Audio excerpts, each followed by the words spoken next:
Sebentar, tadi aku nggak dengerin suaramu dengan jelas. Kenapa, Dok? Sorry, kamu ulangi. Oh, gini, Ce. Aku kan dulu kan waktu tahun 2006 kan aku kan pernah ke Hong Kong ya. Nah, itu kan aku pakai umurnya kan dituain. Nah, aku kan sekarang pengen berangkat lagi ke Hong Kong. Sekarang udah pakai umur asli semua. Itu bisa masuk lagi ke Hong Kong lagi nggak, Ce? Paspormu leh? Double data ya masuknya. Hah? Paspormu leh? Paspor baru tahun sekarang. Apa paspor baru? Paspor baru dengan tahun yang asli? Iya, umur asli. Oke, sebentar. KTP-mu tahun berapa?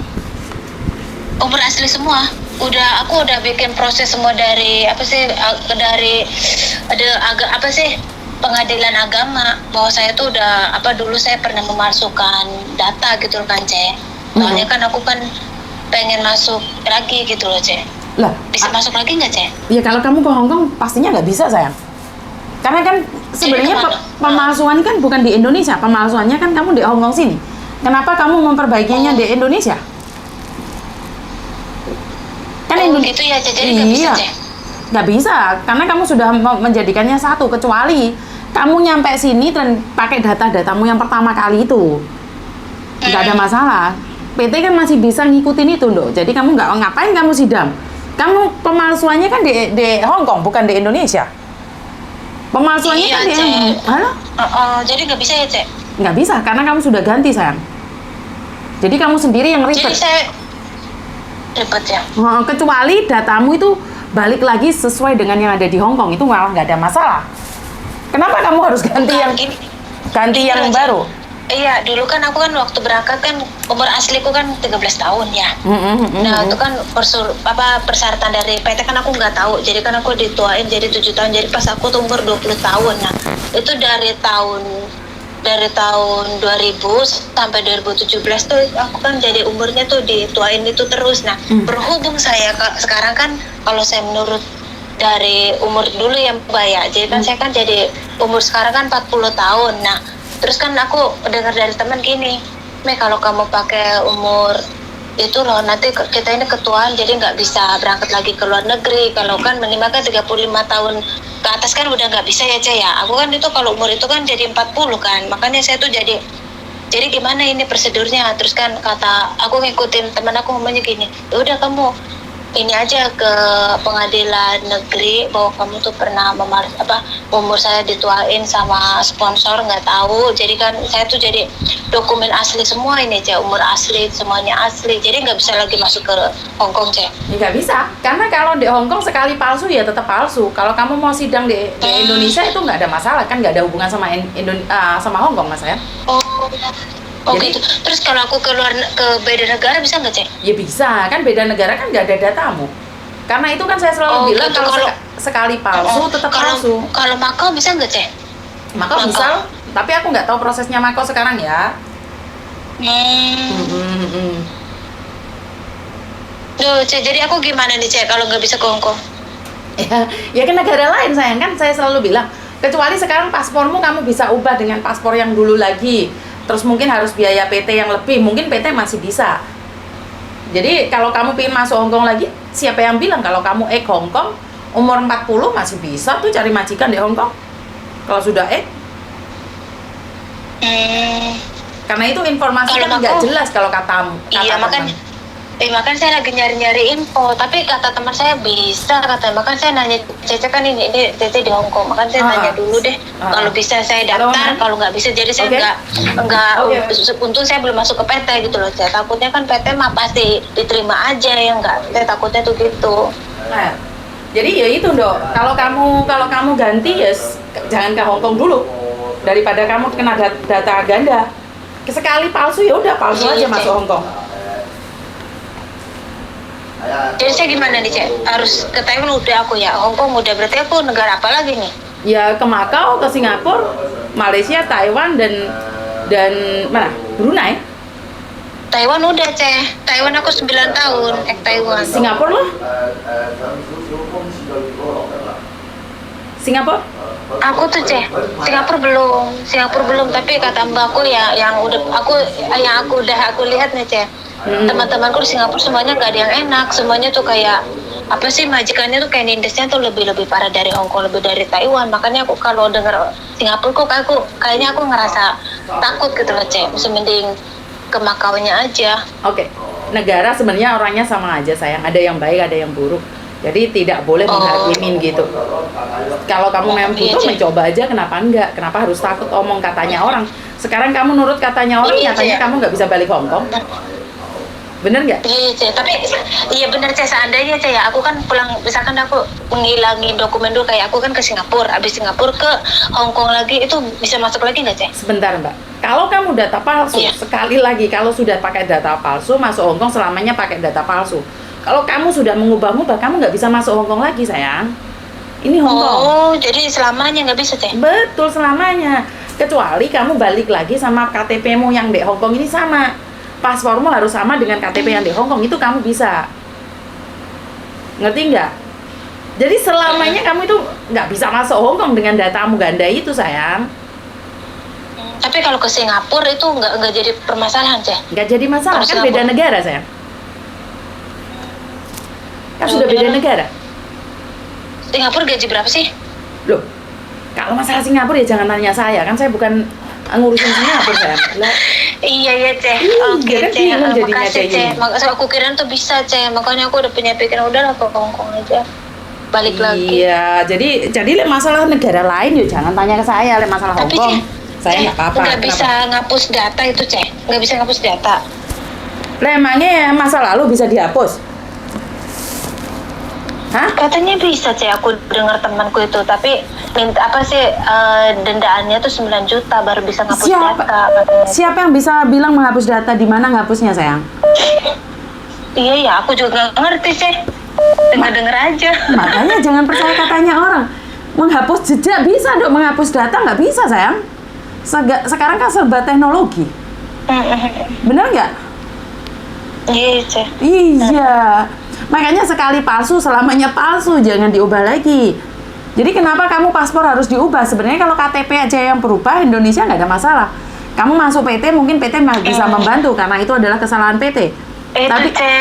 Itu Cek, aku kan nikah sama orang Taiwan, Cek, ya. Makanya aku sekarang udahlah, aku kirain kan, namanya juga aku kan terobsesi banget ya. Dulu kan suami aku orang Taiwan. Nah, kata suamiku, udah pakai umur asli aja, katanya. Kalau kamu umur 40 kan nanti kamu diproses di tetonya bakalan lama. Soalnya suami aku kan lebih muda dari aku ya, Cek. Makanya kalau aku 40 tahun kan aku sama suamiku kan tua aku, jadi kan ya udahlah pakai umur asli. Soalnya kan kalau nikah sama orang luar kan nggak boleh pakai umur palsu ya, Cek. Jadi kan pihak dari Teto kan harus diituin. Makanya aku dari sekolah lulusan tahun berapa, aku pernah bikin paspor di mana, itu semuanya aku tuh didata semua, dilacak semua oleh Teto. Jadi dia tuh tahu bahwa aku tuh kelahiran aslinya tahun sekian, terus ijazah waktu sekolah keluar tahun berapa tuh harus dikasih tahu. Makanya aku tuh jebret, aku kan blacklistan 5 tahun, Cek. Nah udah gitu kan aku harusnya tuh bulan 2019 itu kan aku harusnya aku balik ke Taiwan ya, nyusul suami. Terus? Iya. Berhubung suamiku tuh kayak nggak, dia tuh ada sama mantannya tuh masih ada hubungan, jadi tuh dia tuh ngebeliin rumah atau apa. Akhirnya kan uang itu kan aku lihat kalau dia kan ngomong sama aku lagi kena apa sih, punya utang ke bank sekian karena aku tuh bisnisnya lagi kena tipu. Aku kan percaya ya, Cek, namanya juga aku kan polos. Aku kan percaya banget. Udah gitu aku tuh percaya selama 1,5 tahun ya. Aku punya bayi, anak aku kan perempuan, aku ngelahirin di Indonesia. Udah gitu pas dia pulang ke Indonesia, aku lihat HP-nya, untung suamiku kan mandi, kalau mandi kan lama. Nah aku kan jadi dicek itu HP itu, ternyata transferan itu ke mantan 100 juta dan dia beli rumah buat mantannya. Aku tuh kaget dari situ, Cek. Udah aku jatuhnya 4,5 juta, perut aku sesaran, anak aku butuh susu. Nah aku tuh jadi kayak dikereketin kan, Cek. Udah nggak apa-apa lah, daripada suami punya utang bank nanti dikejar-kejar. Sifat istri gimana ya kalau lihat suaminya lagi kena musibah ya, Cek. Makanya tuh aku pas tahu dia kayak gitu, jadi aku ngurungin pikiran aku, jadi ngurungin. Jadi aku udahlah, aku nggak mau balik ke Taiwan, aku masih mending kerja sendiri. Dulu kan aku kan sesaran aku tuh kayak parah banget gitu, Cek. Makanya aku kan udah 5 tahun ini anak aku kan, aku kayaknya perut aku udah kuat. Makanya aku pengen kerja lagi gitu. Aku lagi nyari info. Oke. Itu makanya aku dokumen diasliin tuh karena suami saya tuh nuntut udah lama nggak usah pakai ini, soalnya kan bareng sama aku kan banyak yang nikah sama orang luar ya. Temannya tuh kayak gitu, temen aku juga sekampung juga nggak bisa pulang ke Indonesia, ibunya meninggal juga nggak bisa turun ke Indonesia, malahan yang di Indonesia punya tanah punya apa malah dijual semua Ceh. Wah. Dia lebih mementingin di Indonesia, iya makanya aku tuh takutnya gitu, udah mesti aku kerja bakti aja, kerja di sini. Oh. Nyari-nyari info kerja di Hong Kong kayak apa Singapura, udahlah mana aja yang bisa menerima gitu. Sebentar. Kalau aku kaburan enggak ada riwayat kaburan enggak, cuman aku tuh dulu kan umur dituain, jadi saya minta umur asli, yaitu aja saya, jadi aku double datanya karena dulu aku pernah dituain aja, itu doang. Oh, oke. Jadi intinya kamu menikah sama orang Taiwan tapi tidak sukses. Iya. Kamu cerai? Enggak. 7 tahun sekarang. Iya, belum saya. Aku sekarang 7 tahun sama dia. Aku kan minta bikin rumah. Mertua aku malahan katanya gini, jangan bikinin rumah. Kalau bikin rumah nanti dia, si Ime nggak mau balik ke Indonesia. Jadi tuh yang ngirimin aku tuh mertua. Jadi aku tuh per bulannya tuh mertua yang ngirim. Malah dia ngomong sama aku gini, ntar kamu ke depannya nggak usah dikirimin. Makanya daripada aku kayak patung bukan ya, misalnya aku kerja aja lah, nggak apa-apa kamu nggak ngirim aku gituin. Aku tantang sekarang mah, lebih baik aku kerja sendiri, biarin aja lah. Aku enak sih Ceh, percuma dijatah cuma 7 juta buat apa ya. Wah, 7 juta itu banyak loh Dok. Udah serba naik semua loh. Bukan, 7 juta itu banyak loh sayang. 7 juta gaji pembantu di Hong Kong cuma 9 juta loh sayang. Kamu dijatah 7 juta nggak cukup. Bukannya nggak cukup Ceh, aku kan mikirnya gini ya, daripada aku kan pengennya aku tuh gini, aku kan udah rumah tangga sama orang luar, aku bikinin aku rumah, aku gituin kan biar aku nggak ngendong di ibu saya kan, maksudnya tuh dia tuh nggak mau.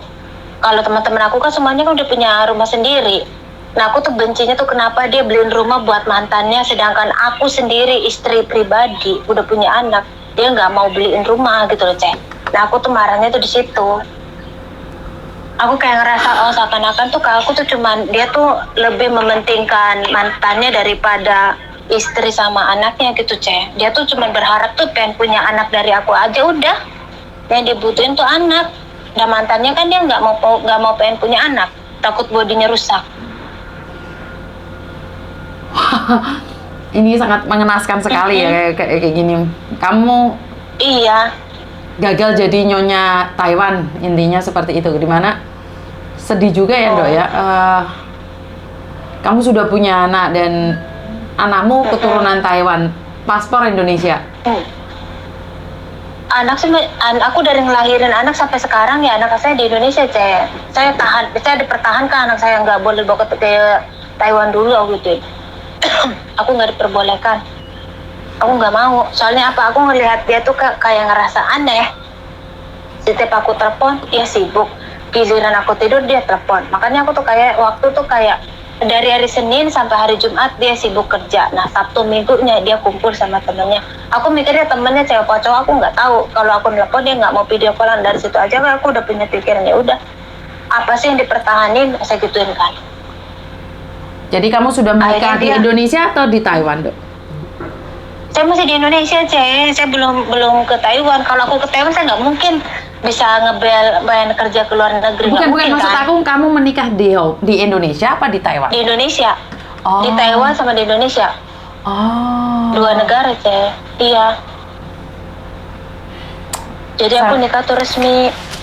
Oke, kan gini aja, nomormu tak catat aja dulu Dok. Soalnya untuk sementara ini kan aku belum ke Makau ya.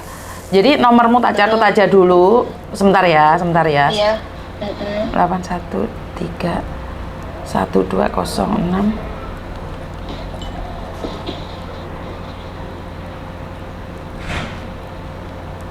Dimana saya akan kasih tahu infonya khusus buat kamu. Kamu tahu kan secara langsung dan tidak langsung telepon aku tuh masuk di YouTube sama di Facebook. Jadi untung kamu tidak menyebutkan nama aslimu, kamu tahu kan. Soalnya kenapa? Ntar coba tak hubungin kalau aku ada info terbaru dari Makau. Soalnya saya pribadi saya belum ada info terbaru di Makau karena saya belum ke Makau. Jadi kalau makasih banget ya Ceh. betul.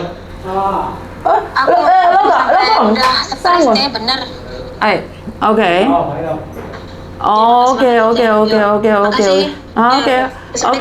Oke, ntar tak hubungin dok. Iya. Ntar tak hubungin. Oke, bye bye. Oke, jadi teman-teman ya menikah dengan orang Taiwan bukan jaminan ternyata kehidupannya bisa lebih baik lagi. Jadi saya tidak tahu harus seperti apa dan bagaimana karena sekali lagi kita mencoba yang terbaik. Ya namanya jodoh tidak tahu ya. Sekali lagi jodoh Tuhan yang ngatur bukan kita yang ngatur. Jadi walaupun sudah menikah dengan orang Taiwan dengan seperti itu, saya pribadi saya cuma ingin bilang bahwa satu hal, tetap berusaha. Kalau ini informasi buat teman-teman yang di luar sana bahwa mengatakan satu hal di mana kalau kalian masuk Hong Kong pakai data palsu, selamanya palsu, Mbak. Jadi jangan pernah bilang untuk memperbaiki data atau apapun, nggak bisa.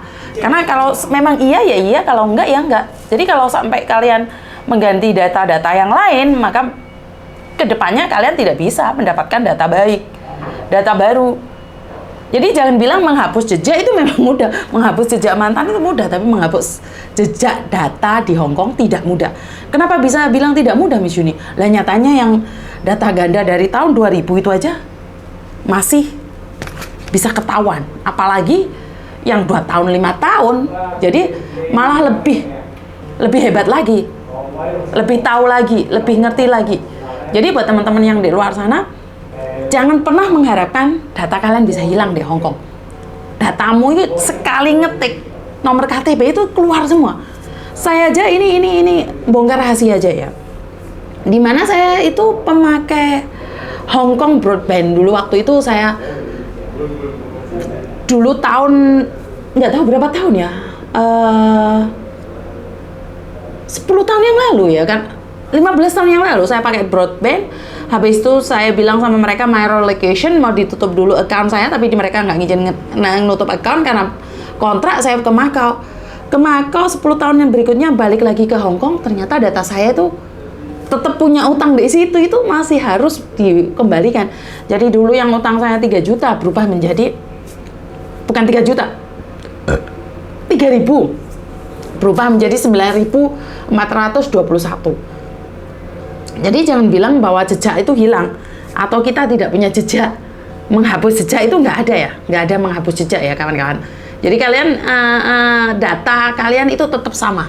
Jadi sekali nomor KTP saya dibuka sama Hong Kong Broadband, itu dikatakan bahwa saya tuh punya settlement yang belum dibayar. Ini padahal sudah 10 tahun bahkan 15 tahun yang lalu. Jadi karena di Hong Kong itu cuma punya 1 KTP. Cuman ada 1 KTP. Jadi jangan pernah mengharapkan bahwa kalian itu bisa hilang datanya. Ini hal yang sepele. Ini nyata sekali, ini hal yang sepele ya. Jadi buat teman-teman di luar sana, lebih berhati-hati lagi. Salam damai sejahtera dan wassalamualaikum warahmatullahi wabarakatuh. Bye-bye.